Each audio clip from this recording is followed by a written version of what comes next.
Oh boy, welcome to our kitchen. It's a lovely rainy evening in late April, and we're gonna try and mash up a couple recipes. Dal sounds a little, I don't want to use the word boring. I want to use comfort food-ish. Yeah, so perfect for a kind of chilly, rainy April evening.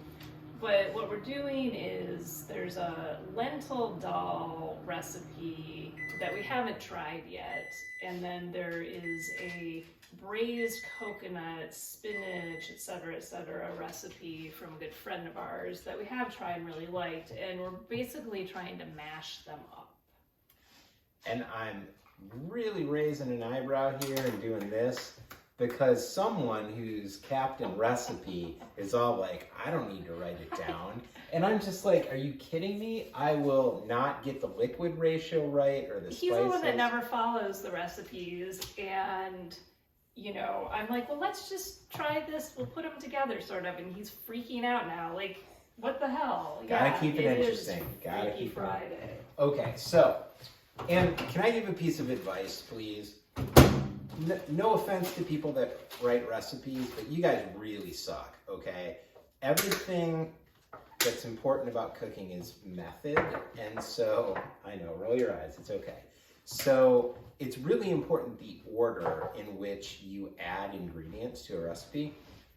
This is a hot mess right here. There's like, they've got turmeric at the end, which is a fat-soluble spice. They've got like vegetables added at the wrong time. Like, I don't even know what they're doing here. So what I'm doing is I'm reordering the, you know, sort of how the ingredients are added. And so onion and garlic always first. And then in this recipe, we're using fresh ginger would be third, cumin, cardamom, and turmeric. Those are 3 fat-soluble spices. So even though these recipes have them at the end, that doesn't work. You have to add those after you do the garlic and ginger and onion. So that the flavors come out with the oil. Otherwise, it's gonna taste like nothing. So, okay. And excuse us, normally you would grind fresh cardamom pods. We're lazy. Oh, you know, hey. I mean, I would love that, but we don't have fresh cardamom pods. Dude, we've got some curry leaves in the freezer. You wanna throw that in there? No, they're not in the recipe. I tried to sell it. They're not in either recipe. All right, so you're getting out turmeric. Cardamom. This is all the turmeric we have? Oh, yeah. Oops. Cardamom is in the baking area. Assuming everybody else's spice drawer is like ours. The shit show of spices. Okay, then. You can never find anything, and I try to keep it in alphabetical order, and I know some of you do too, so don't roll your eyes. But somebody doesn't like to keep them in alphabetical order. There's no eye rolling going on here. Okay, let's talk about cumin for a second. I kind of feel like cumin is similar to cilantro. It's kind of like a love-hate thing. Personally, I smell cumin and I feel like I should go take a shower because, you know, stuff's going bad. And the beautiful thing is we both feel that way about cumin, thank God. Right, and I realize it's a little, you know, kind of heathenistic to buy ground cumin. You would normally use a mortar and pestle and grind up your spices fresh, but we don't really like cumin that much and we're lazy, so ground it is. And by the way, anytime we make a recipe that has cumin in it, we only put half of what the recipe calls for. All right, so let's sort this mess of what these people call a recipe out. All right, so we've got our everything that needs to be cooked in fat, including the spices. Now, the trick here, oh, and we have to add the red pepper flakes. Those ideally would be cooked in oil to get the good flavor out of it. So, well, but it says 1 dried hot red pepper. Like, what the hell does that mean? So we'll just throw it in there. All right, so we have to get the liquid right. So we've got a can of coconut milk in this one, and we've got, how much coconut milk in this one? That one was like a half cup or something. I think it's on the next page. Oh, that doesn't really work with the recipe holder. Fine, so half cup, 4 ounces versus, we're just using a whole can. Okay. All right. Next. Whatever. We're we're winging it, but it's still gonna be So you got the can of chickpeas. No, we're not gonna do chickpeas because we're doing the tofu instead, remember? Right. Okay, got it. Spinach. This one says a pound. This one says 2 cups. And I already have what we need. Right, but okay. How is the equivalent? One is measured by weight. One is measured by volume. That's another something that drives me a little nuts about And recipes. we're just making it up, and so I already have. And by the way, we're not using spinach either. We're using kale. Spinach is great. We like both. We kind of use them interchangeably more or less, but I think kale is maybe a little bit healthier. And yes, this is kale that we bought at the farmer's market this morning, of course.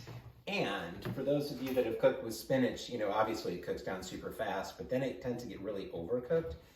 Kale holds up much better because it's much more fibrous.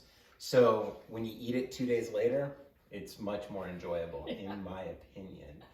All right, coconut milk. Are we doing lemon in this thing? Yet to be determined.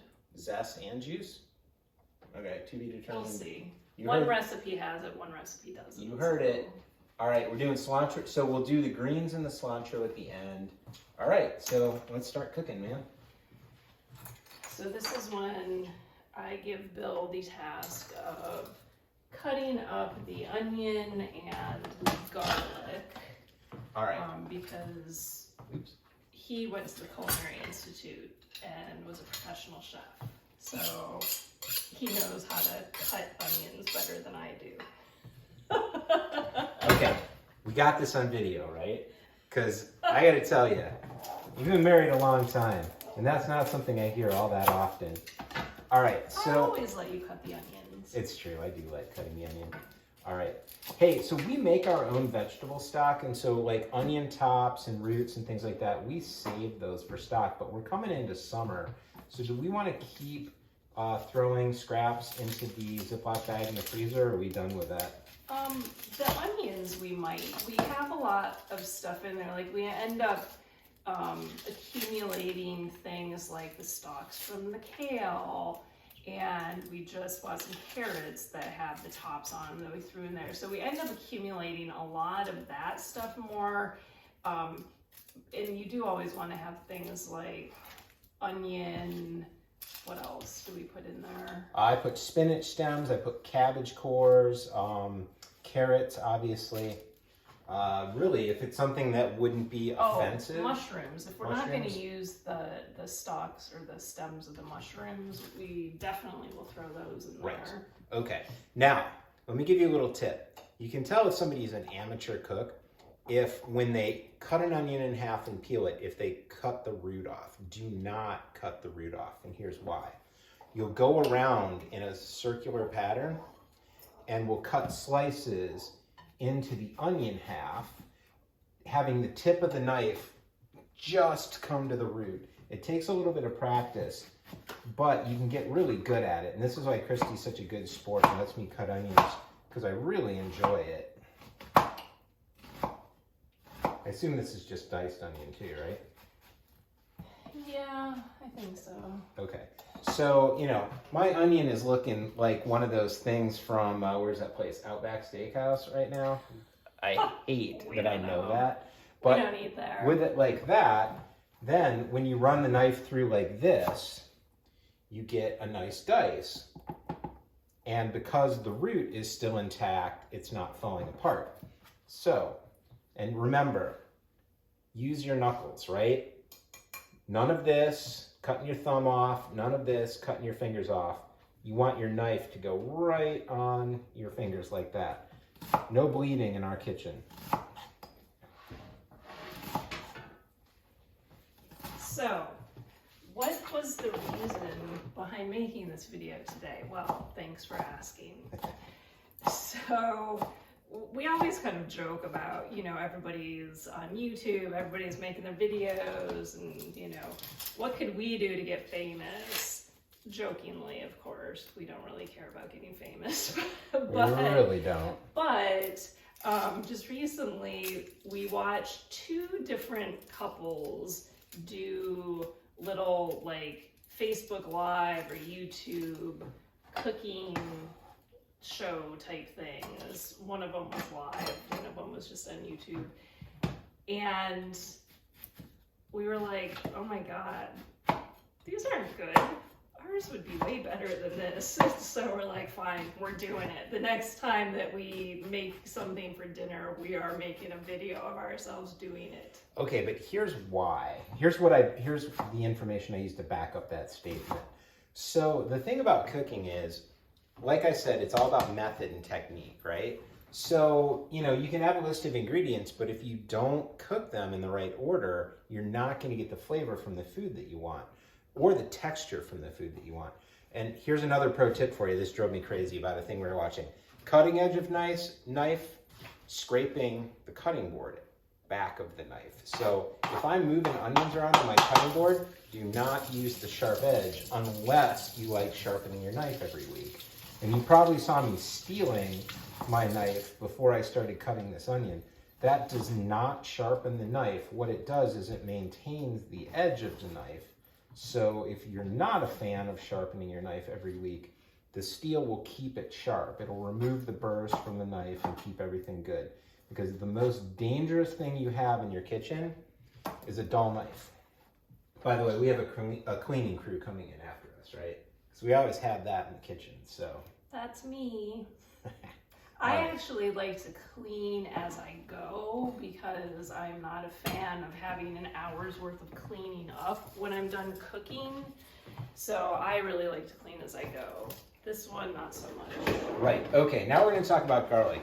If you have one of these, throw it away, please. Garlic presses. No way. That's, no. If you're like me, you will use that. Garlic presses are terrible. All right, so here's what you need to do.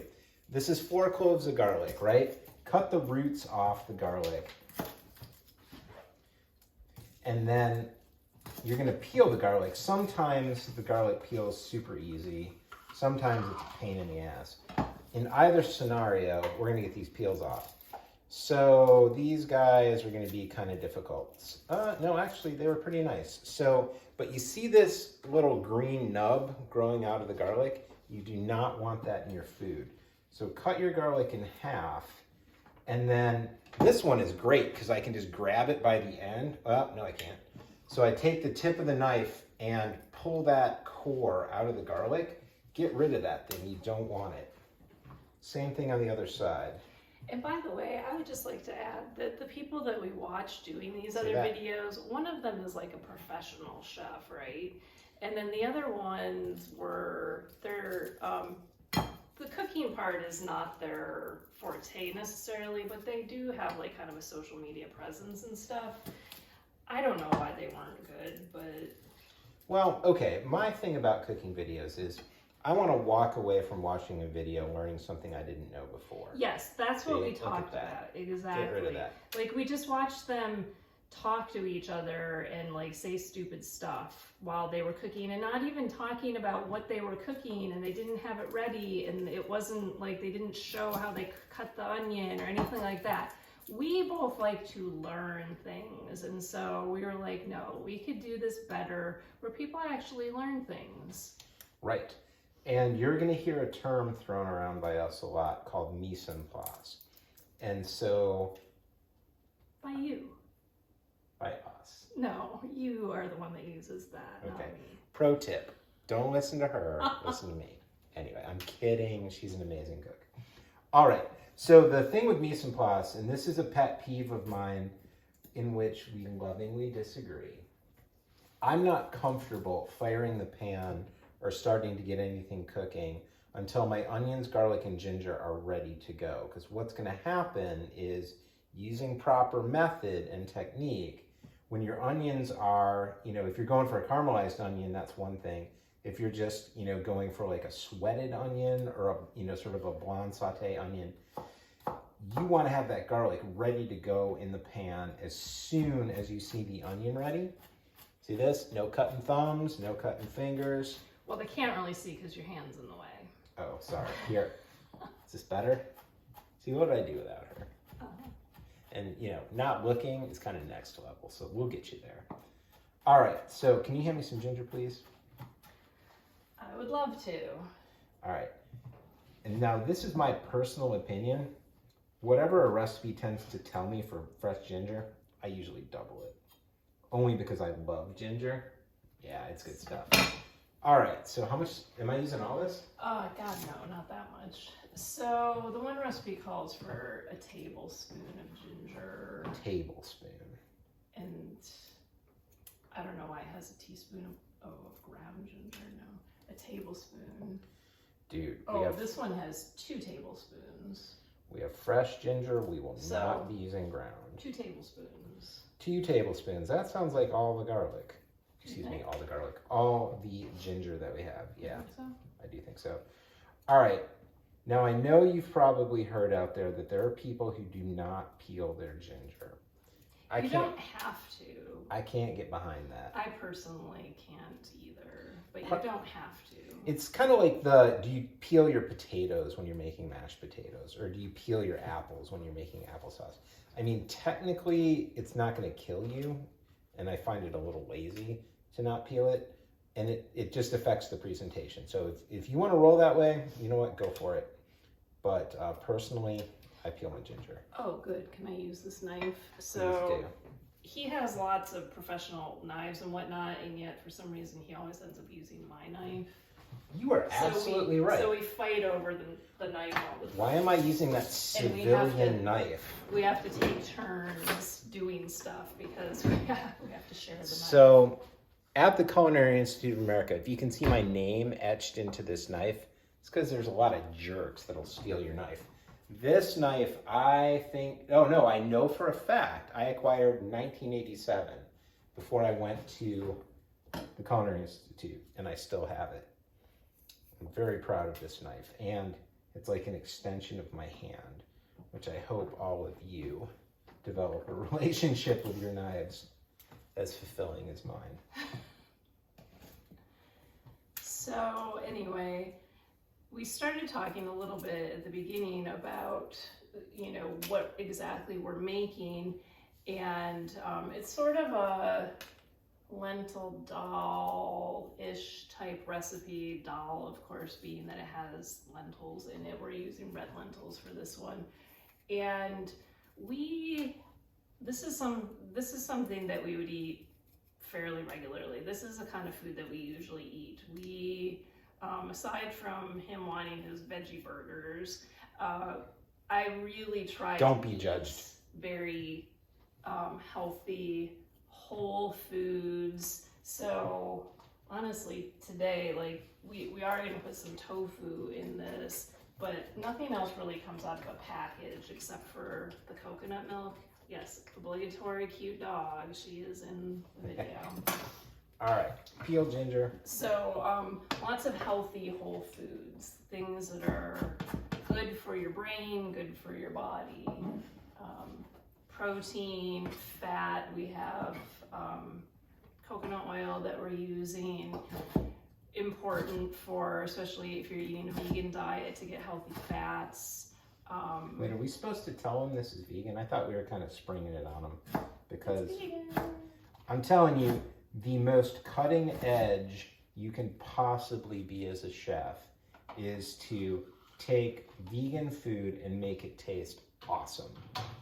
And so there are classmates of mine from the CIA back in the day that are cooking vegan now because it's the new challenge.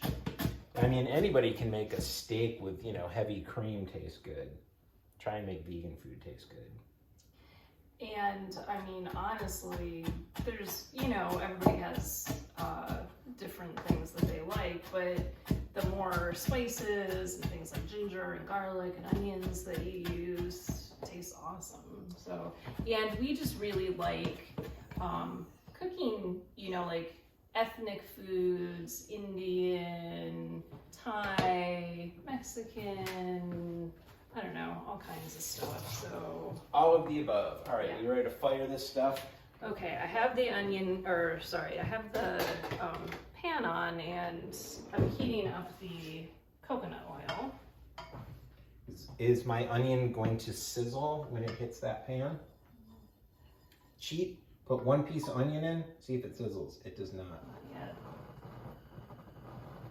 I just turned it on. Yeah, and so something to consider, we're using coconut oil in this, which does not have a very high smoke point. So I turned up the flame, but I'm doing that for dramatic effect a little bit. You actually want to be moderate with coconut oil. You also want to be moderate with delicate oils like extra virgin olive oil. If you cook with like walnut oil or avocado oil, it has a low smoke point. And that's why we keep two types of olive oil in the house. We keep extra virgin, and then we keep non-extra virgin. The non-extra virgin is great because it has a higher smoke point than the extra virgin stuff. And it's kind of dumb to use extra virgin with heat because all of the volatile flavor compounds that you want in the extra virgin go right up into the air. So you're kind of wasting your money if you saute or apply heat to extra virgin olive oil. But hey, you want to spend your money that way? Go for it. The olive oil industry thanks you.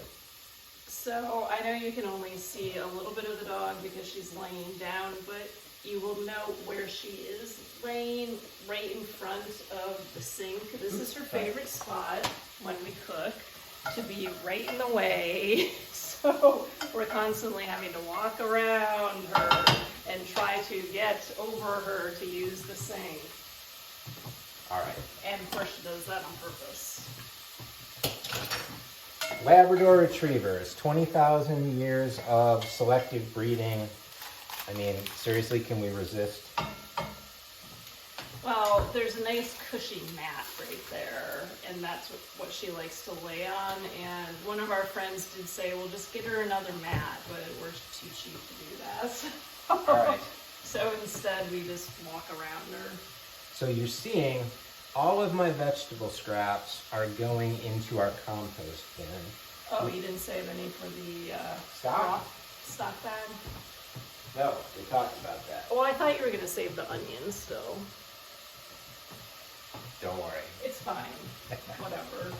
We Right. have quite a lot of stuff in that bag anyway. And so I don't know if we finished talking about that exactly, but to make homemade vegetable broth, we keep a Ziploc bag in the freezer. We just put all our vegetable scraps, not things like, beets, because they would make the vegetable stock red, but anything else that is just a scrap. It's an extra step before it goes in the compost. It can make homemade vegetable broth. When the Ziploc bag is full, is that a quart bag, the big bag? It's a gallon bag. Gallon bag.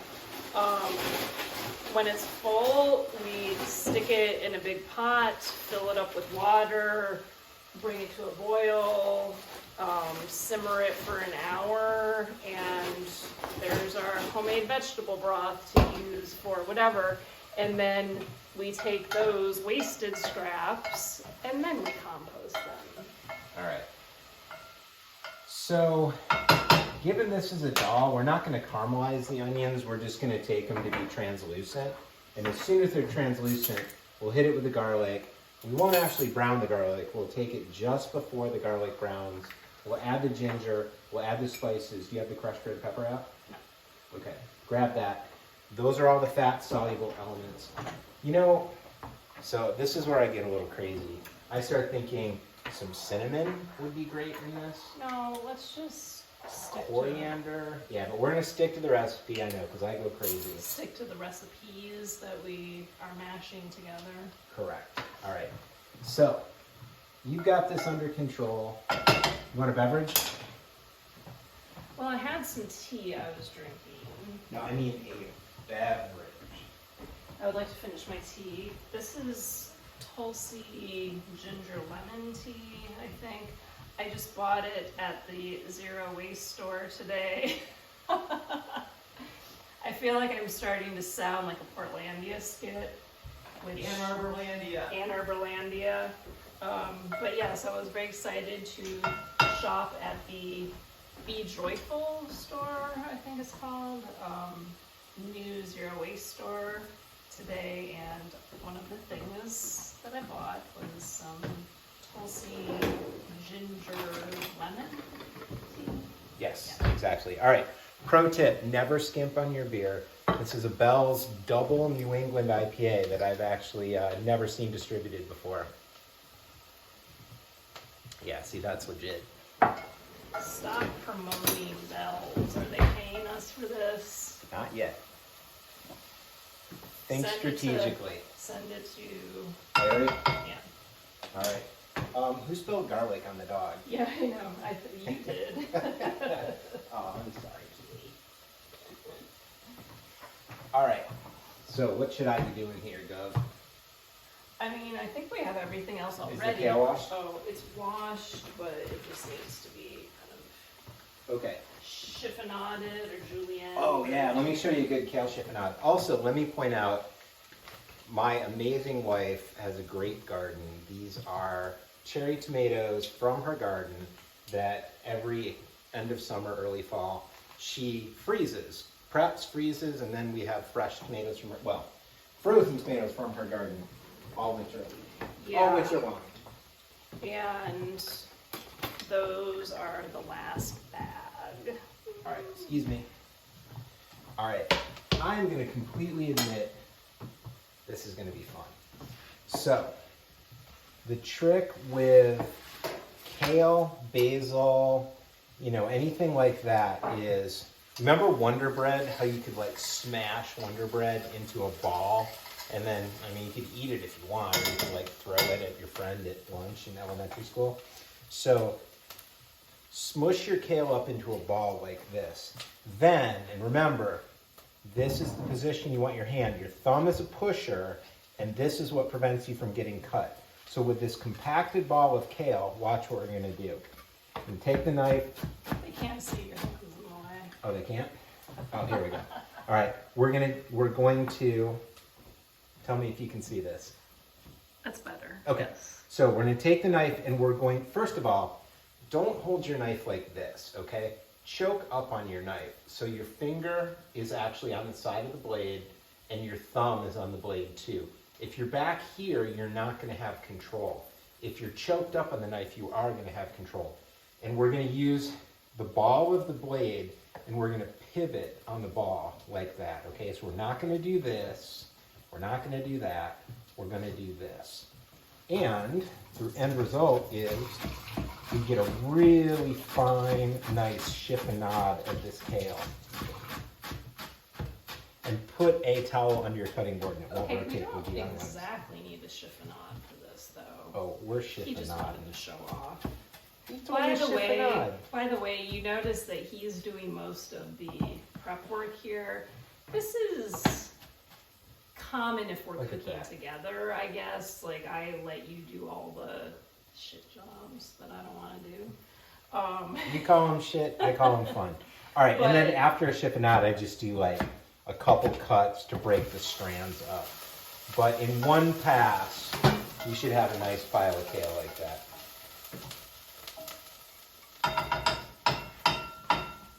Or whatever you're cutting up. And by the way, the recipe just says chopped. Yeah, well, we can do better than that. Okay, you think it's about time to put the spices in? Let's see. Oh, you got a little browning in the onions? You got the ginger and garlic in there? No.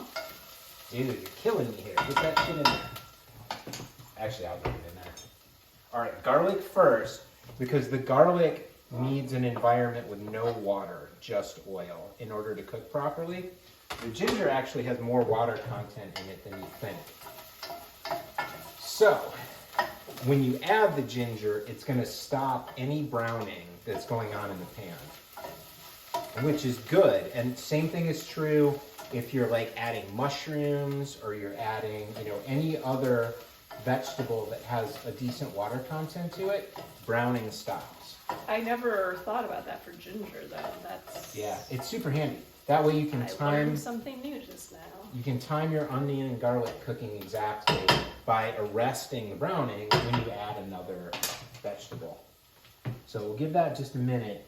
And then the spices are kind of tough because, well, they're not actually that hard.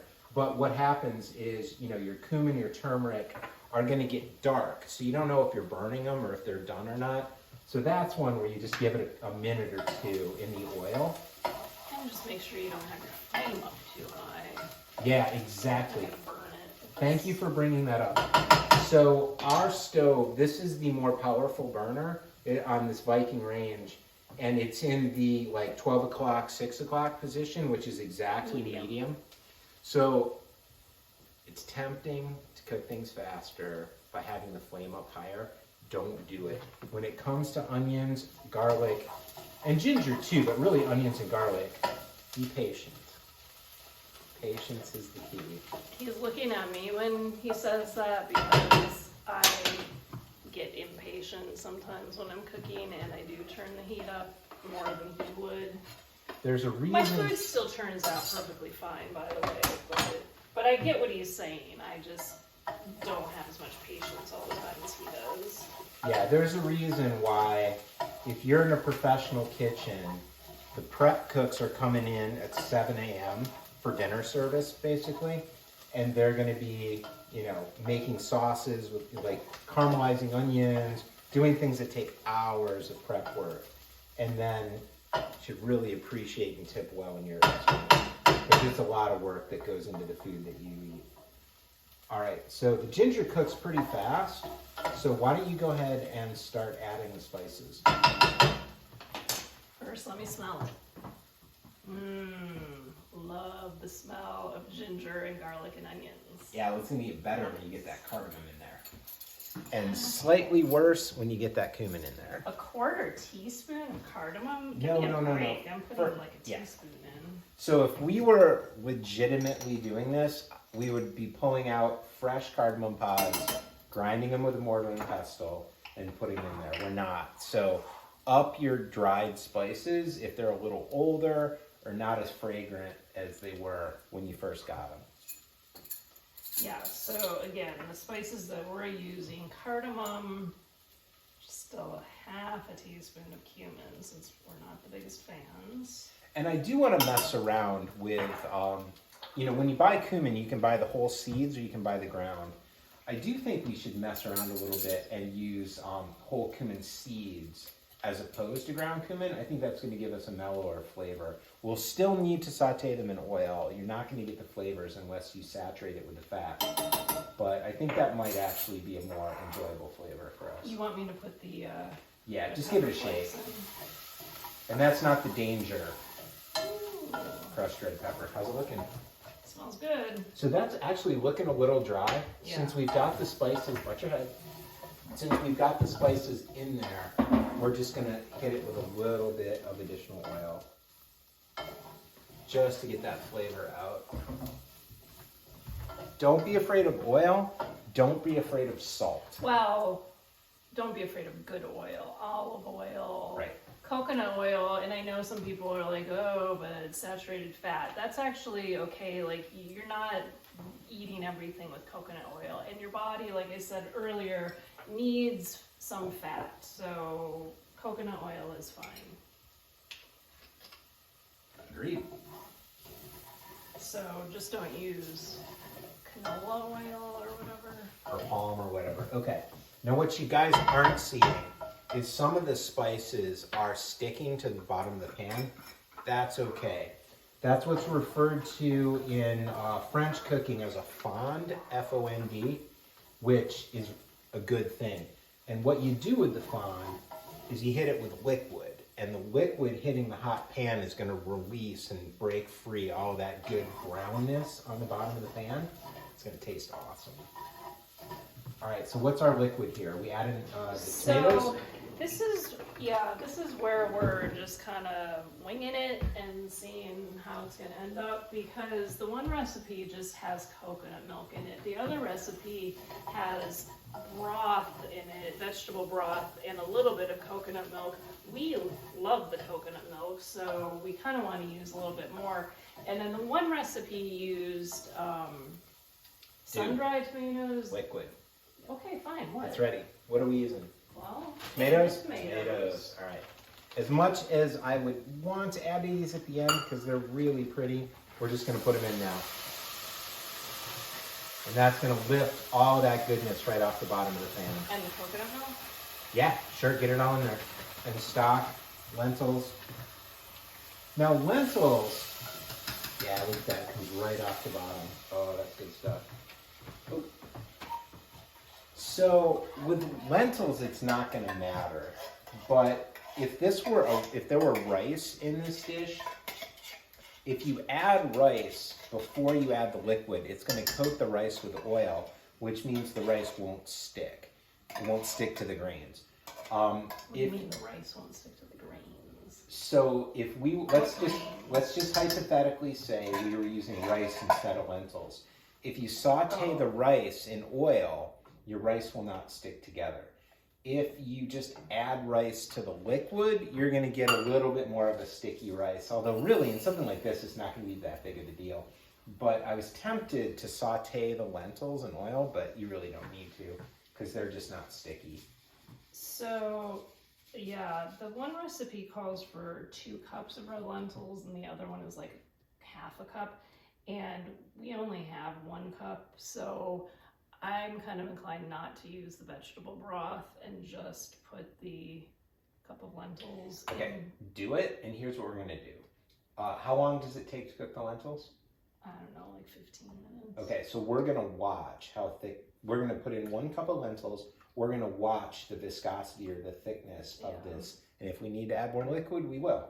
But we won't add it at the front end because if you overshoot the liquid, you're kind of screwed. And by the way, well, you probably can't see this very well, but the color of it, once you add the coconut milk with the spices. Do not dump that on the stove. Because who would have to clean it up? The cleaning crew. That's who would have to clean it up. He would definitely clean it up. Okay, can I put the red lentils in? Fire it up. Nice thing about red lentils is that they cook in like 15 minutes. They'll be done. So right. Now, texture question. We've got some tofu here. Are we okay with a soft textured tofu, just adding it to the liquid, or do we want to crisp it or brown it? No, you don't crisp it or brown it for something right. like this. It's supposed to be more kind of like paneer. Damn, that does good. Hey, we'll post a picture of what this looks like, because it looks like a saffron broth right now. That looks great. You gonna take a picture of it? Yes, I will. But my camera's kind of preoccupied. Yeah, I know. That's why I said that. You have to use mine. Right. Your camera's I'm using as a prop under my camera. Oh, we're using both of them. Well, you can take a picture with the iPad. All right, dude, focus. All right, we're gonna talk technique for a minute. So you notice that we're doing kind of a 1-pot recipe, right? Which is always great. Which we love. We do love. However, you have to be very careful about not crowding your pan or your pot.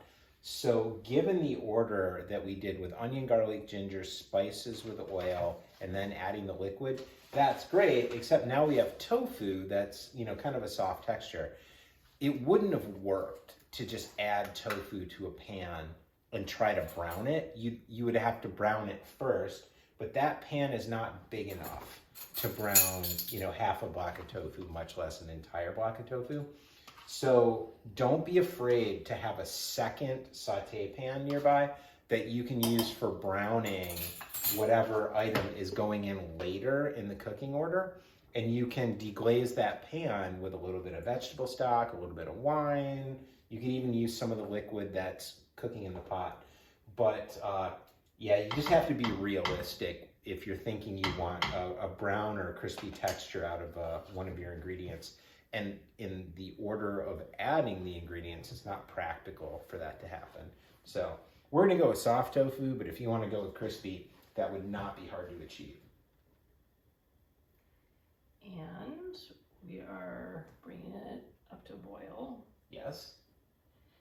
And then I'll turn it down, and it does say to simmer for 15 minutes. Okay. Now, here's something that is super important in professional kitchens when you're going for a really nice presentation.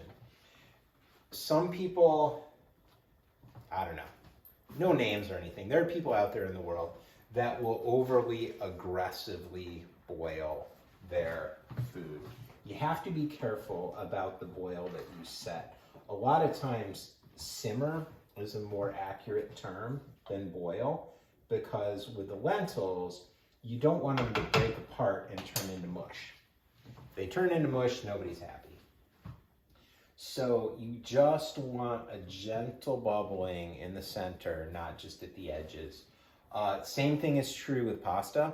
Some people out there think you need to have this like raging boil for pasta. That's actually going to break your pasta up. So finding the perfect simmer, and this thing's already boiling because this is a pretty powerful stove.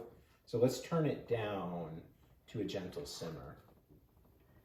And put it centered on the burner a little bit more, which is always a problem that I seem to have with this stove because it doesn't have the nice round show you where to put the pot like my old stove. You gotta try a little. It's true. Pro tip, look at the grate. I do look at the grate. The grate is square. Get it it's in the not center square, of the grate. Though. The grate is it perfectly square? Okay, fine. It's a rectangle, but at least it's a symmetric rectangle. So well, that's what I have a hard time with. So picture this, right? Picture me looking at you through the grate. And as long as you're in the center of the grate, you're good. By the way, $500 stove versus a more expensive stove. This thing, how much do you think this weighs? I think this weighs about 10 pounds, this grate right here. And it's that heavy for a reason. This metal actually is a huge heat sink. So it's not just the flame that's making this simmer, it's that this grate is really hot and provides a consistent amount of heat, even if the flame is getting a little funky or you don't have it exactly where you want it. So that's why I'm a fan of the higher end stoves, because of the evenness that you get from the cooking. Damn, this looks good. I know. It does. It has 13 minutes to cook roughly. And you can see the lentils are already starting to expand and soak up the liquid. So kind of like how you cook risotto, let's keep adding liquid to maintain the texture we're looking for. Because this is pretty thick already. Well, I'm not going to keep adding any liquid right now. I'm just going to cook it like this. I think that's going to be fine without adding any vegetable broth myself. We'll see. You can always add more. You can't take it out. Right. So I'm going to let it cook for a while and see how it goes. It doesn't need to be covered. It's good. And have you salted this yet? I just put some salt in, yes. Good, man. I'll still lobby for the curry leaves, but that's just me. No, lentil dal is not a southern Indian dish, it's a northern Indian dish. You don't put, curry leaves are a southern Indian thing. You don't put curry leaves in a northern Indian dish. I love your purist attitude. Good for you. Stick to your guns, man. So, yeah. He might know how to cut with a knife. I know which spices and if curry leaves go in a dish or not. Which, by the way, I do love curry leaves, and I actually prefer Southern Indian cooking myself, but... Okay, don't generate any, polarized emails sent to us. We like all kinds of food. It's true. We're very diverse. So, this is a super simple dish. I mean, you hear dal and you think that's the equivalent of making a peanut butter and jelly sandwich. But the difference between following the steps that we did, you know what? I take it back. Since we're doing such a mashup anyway, I gotta be honest. You know what? I take back everything I just said because we're putting coconut milk in this thing. That's Southern Indian. I've never been prouder of you. Yeah, so I take everything back that I just said. Recipe- We're uniting Northern and Southern Indian food here. Look at us. Dish. Call Modi. We've got India figured out. All right. I lost my train of thought. Yeah, okay. I feel like Jim on The Office. Lots of looking at the camera, making a face. You know what? If that makes me Pam, I'm okay with it. I'm not Andy and I'm not Michael. Yes, damn it. That's what I usually say. Oh my God, you're Andy. Or you're Rudy Michael. deep to do. Right. Okay. All right. Okay. And I'm gonna step on the dog. So let's talk about recipes for a second. I admit I have a bad attitude towards recipes. I view them as a starting point, but I do use them for inspiration. So, you know, there are people that put a lot of work into the recipes, but I'm convinced they you know, change things a little bit. It's sort of like when a restaurant publishes the recipe for their famous soup or salad dressing or whatever. I guarantee you it's not the exact recipe.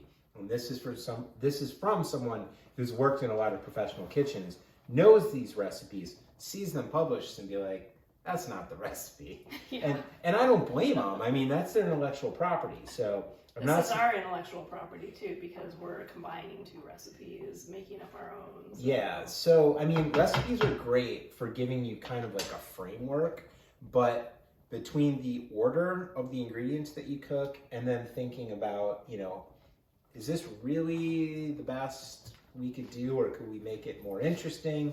Could we add things? That is where the fun in cooking is for me. So this is getting quite thick. This is looking really good. Yes, I love it. And we're going to, towards the end, add in the kale and tofu. And in case you couldn't really see it before, I just earlier cubed up the tofu. It's a half of a container of tofu. The firm or extra firm, this was extra firm actually. It was extra firm. We had that discussion. You actually trusted me to go to the store yesterday. I was impressed. Sometimes I can get a little out of hand in the grocery store. But yeah, I specifically got the extra firm. I make him swear to stick to the list. And I humor her Half the and time pretend it like works. that's a real thing. Yeah. This is tasting great. Yum. So yeah, anyway, we'll put the kale and the tofu in towards the end because of course they don't take long to cook. I mean, the tofu doesn't really need to be cooked, it just needs to be warmed up. The kale needs to cook a little bit, but it's chiffonaded, so it's not gonna take long. Yeah, okay, and you know what?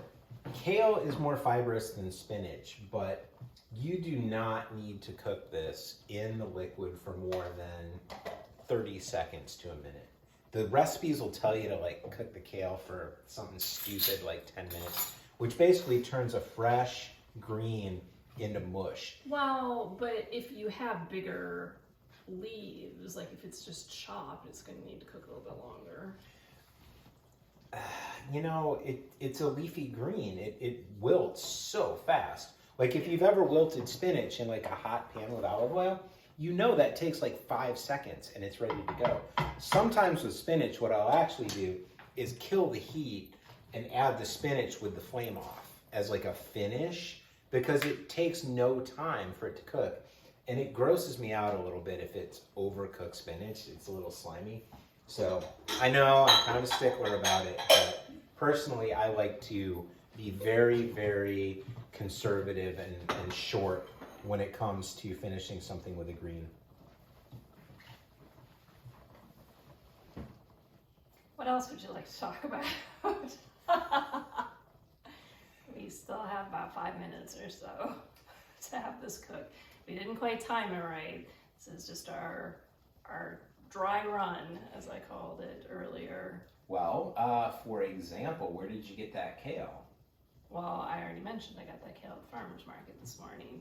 And it's almost towards the end of April now, so there's lots of fresh leafy greens. Let's Yes. thin this out a little bit. Add a little bit, yeah, let's add a little vegetable stock. I use the example of risotto. If you ever read a risotto recipe, it tells you add liquid like every 2 minutes, which is legitimate. Okay, we're not making a risotto. We're making a dal, and I think it's still okay. Like, this is fine. What are you talking about? I was doing- It doesn't need to be thinned out. We don't want it to be watery. I don't. I was doing an analogy, but that's the thing. It's not done cooking. Yes, it looks good. 5 minutes. We have to add this other stuff still. What do I do here? Why do you think it needs more water? To continue to cook the lentils. The lentils need to absorb that water. So. I mean, I bet, have you tried it? I bet the lentils are pretty cooked already. They look. You notice she's using the spoon that I used to try it. Oh, it is. Yeah, I'll use this one. That's good, isn't it? Yeah, but it is still, something's like a little crunchy, so. That's the lentils. Okay. That's why I'm no, saying. I don't think it actually is the lentils. I think it's like a ginger or something. So I will add a little bit of broth to this. Oh, yeah, another point for you. All right, now, okay, you just made me But forget. it's, Don't add broth that is much. pretty cold. Yeah, that's okay. Just add like a quarter of that. Because like we said, I don't want to, but I'm not going to put 3/4 of a cup back in here because this was 2 cups. you know what? We'll do what we have to do. With liquid, add it in small amounts because you can't take it out once you put it in. Oh my gosh, but can I tell you how good that tasted? Holy Yes. moly. Now- you could taste the coconut milk, you could taste the ginger. Now, one of the reasons that it tastes really good is how much salt did you add? Did you add Teaspoon. Is that what the recipe called for? Okay. So here's another issue that I have with recipes. I feel like never did they get the amount of salt right, because there's a lot of variables that will affect how much demand for salt there is in the food. So it's super important to taste your food. You have to use the spoon. I mean, if you want to just put this in your face, go for it, but you're not going to have a lot of friends over for dinner. So No friends now. it's true. And so, salt and pepper to taste, and don't be afraid to salt. One of the reasons this tastes good is because you did a really nice job with the salt, and you can taste all of the flavors. If you feel like your food is too bland, acid is a good way to bring out flavors. Lemon juice, lime juice, vinegar, whatever. Wine is a great acid. But undersalting your food is just going to make your food taste bland. So we have about 3 minutes left for it to cook. I think it's time to add this in, don't you? I would add the tofu, because when we add the tofu, I would add both myself. Why wouldn't you? let's have a spirited discussion. Okay. See that look? I love that look. When we add this cold tofu, liquid boils at 212 degrees. So that's 212 degrees. This is going to knock it down, I don't know, by 20 or 30 degrees when we put this in. And the dal is going to have to recover from that. So it's not a good idea to dump a bunch of crap into your pot at once. I hope people really enjoy all this technical stuff he's talking about because... Dude, are you here to learn or are you here to pretend you know everything? Because I learn things every day. There's all kinds of things that I don't know. She challenges my thinking. She makes me explain myself, which a lot of times you explain yourself and you're like, hold on, I think I might actually have that wrong. But in this instance, you don't want to cool your dal down. You want to keep it simmering. What do you think about consistency? Do we need more vegetable broth? You try it again, see if it's... I think so. It's looking good. I mean, I don't think we need to overdo it with the stock. And to answer your question, you're putting that back in there if we don't need it. Yes, I know I am. All right. What do you think I'm going to do? Throw it away or something? Oh my god, it's like we made this vegetable broth. Lentils aren't done yet. I would add a little bit more. Yeah, okay. So let's go with about a half cup. Yeah. And by the way, it needs a little bit more salt. So he's a little bit more generous with the salt than I am because I'm conscious of things like, high blood pressure, the sodium content and stuff.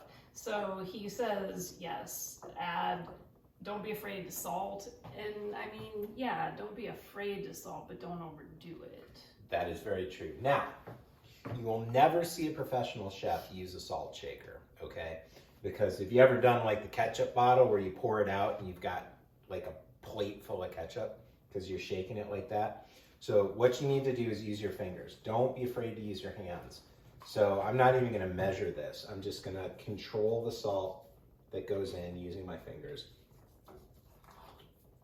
Okay, can we put the kale in, please? Let's taste it.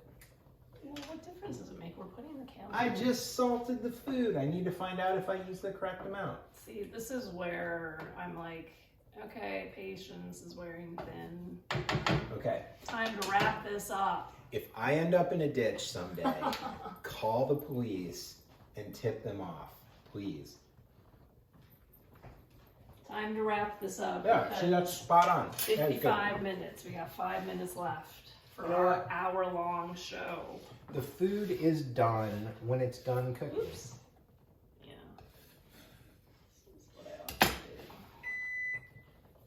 See, now it's supposed to be done. You know what? And you know, how much kale was that, do you think? Like 2 cups shredded? Yeah, more or less. All right, cool. Kill it. Well, it's not. It needs to cook a little bit. Okay, I feel like we had this discussion. Well, you Fine. like just put it in. Can you like give it a minute at least? All right, fine. From a sanitary standpoint, you should have a final boil with your food. Because if there's anything on that kale, doing a final boil will eliminate any kind of like bacteria or microbes or anything. And this looks so pretty too. I'm gonna Doesn't take a it, though? picture of this. Wow, it's so pretty. Cool. All right, so we'll get a final boil out of this thing and then we'll be done. But look at how vibrant and green the kale is right now. Yeah. If you cook it for longer, you're gonna lose that vibrant green and it's gonna get sad. So. Yeah, that's true. It doesn't have to be cooked real long. No. Okay, and so we're eating this over rice, and we actually made some rice earlier Some brown this rice. week. Organic brown rice. Brown rice, because that's way healthier for you than white rice. We made it earlier this week for some other recipe, and so all we need to do now is stick it in the microwave. And don't even get me started on proper rice cooking method. All right, this thing is good. You got a final boil? Looks great. I guess we could have done that earlier. Got the rice ready. Yeah, kill the heat now, or else it's gonna be too hot to try. What a great idea. I love it. It really looks pretty. And so again, super healthy. The red lentils have protein, the tofu has protein, the kale is one of the best vegetables you can eat, full of nutrients. That is an opinion, non-binding. That's my opinion? That kale is one of the best vegetables? I mean, for a nutrient standpoint, yes. Ah, I missed that. Got it. Right. All the spices, really good. Turmeric is good for inflammation. What else did we put in? The coconut milk, again, I said it was, you know, your fat. Important to have protein, fat, fiber, which of course the lentils also have that, the fiber. So. Okay, and so for a future episode, when we do something similar to this, I'm kind of obsessed with cashew cream right now. And we use coconut milk, which is great. It has a distinct coconut flavor to it, which I really like. But if you're looking for something more neutral, cashew cream is great because it's literally the consistency of sour cream or yogurt. And it has the added benefit of when heat is applied to it, it naturally thickens. So if you're not into making a roux, or you're not into... oh, whoops, sorry, I got you a fork instead of a spoon. You know what? It'll be okay. But anyway, we'll cover that in a later session. So I hope you guys learned a few things. Well, try it.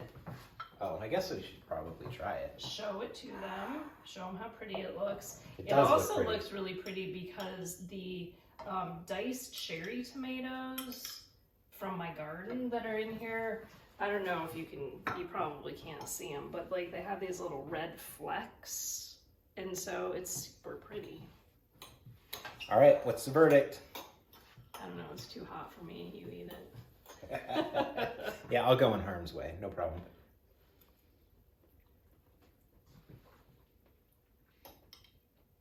Now, another thing to consider is the dal was perfectly salted, but the brown rice is unsalted. So the rice sucks up some of the saltiness. So I'm gonna hit it with a little bit more, but honestly, I'm just splitting hairs here. This is really good.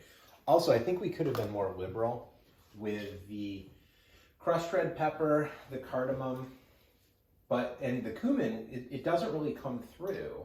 So the cumin is very mild, which I'm really happy about. So, you know, again, I mean, it's just a really nice melding of all the spices.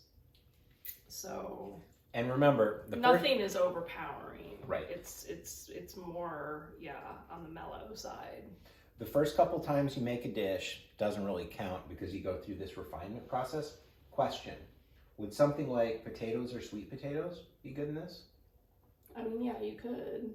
In fact, the one original recipe, I like to serve it over sweet potatoes. Oh, that's a good idea if you're doing not trying to avoid grains. Or mix them in, instead of the rice, exactly. Yeah, very cool. Okay, so we'll think on variants to this, but this turned out well. Mm-hmm. And so mashup of 2 recipes, success. I like it. Nice dinner for a cold, crappy, rainy night.